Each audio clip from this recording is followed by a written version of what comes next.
Boxing update mga tol, may bidyong lumabas kung saan binugbog daw ito ni Ryan Garcia. Sinabi nga po ng taong ito na binugbog daw siya ni Ryan Garcia. Shinare nga ito ni Devin Haney at sinasabing wala na sa ayos si Ryan. TikTok, I want to be the first to come to y'all and say that I ran into Ryan Garcia and he jumped on me because I gave him my opinion about him calling black folks the N-word, and I told him he needed to be blackballed. So him and his goons jumped me, and now I don't know if I'm gonna be able to walk again. Ryan Garcia is a cruel man, and he need to be stopped. Pero maraming fans ang hindi naniniwala na binugbog daw talaga ito ni Ryan Garcia. Imposible naman na bugbugin ka na lang ni Ryan Garcia na walang dahilan. Kaya mas maganda siguro kung may video itong taong ito at makita si Ryan na binugbog talaga siya. Kaya hindi agad naniniwala ang mga fans sa sinasabi ng taong ito dahil wala siyang video.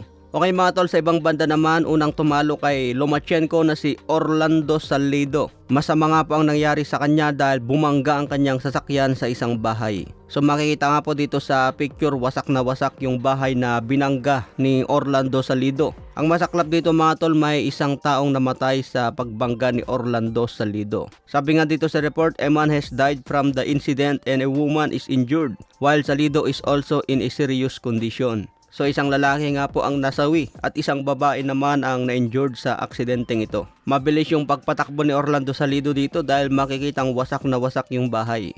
Kaya matindi ang kakaharaping kaso ni Orlando Salido. Sa kasalukuyan, nagpapahinga pa ito sa ospital bago niya harapin ang kaso. Sa ibang banda naman to division undisputed na si Claressa Shield. Binugbog nga po ang kanyang ka-sparring partner. Sinabi pa niya na malapit na raw niya mapatay ang ka-sparring. So galit na galit nga po itong si Claressa Shield sa kanyang nakalaban. Parang pinagpraktisan lang ang kalaban niya mga tol, binugbog lang.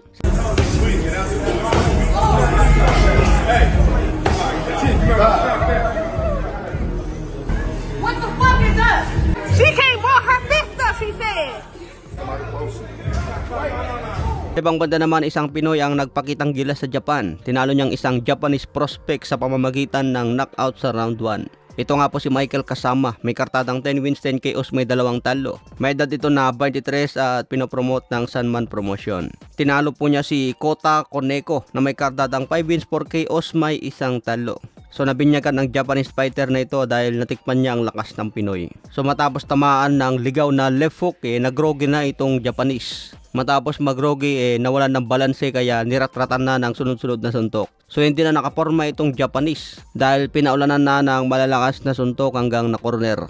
So walang nagawa ang referee dito kundi itigil na lang ang laban. Pero bilib pa rin ako dito sa Japanese mga tol dahil hindi siya bumagsak. Kahit nasasaktan na sa suntok, hindi pa rin bumibigay. Pero naawa na yung referee kaya tinigil na ang laban sa round 1.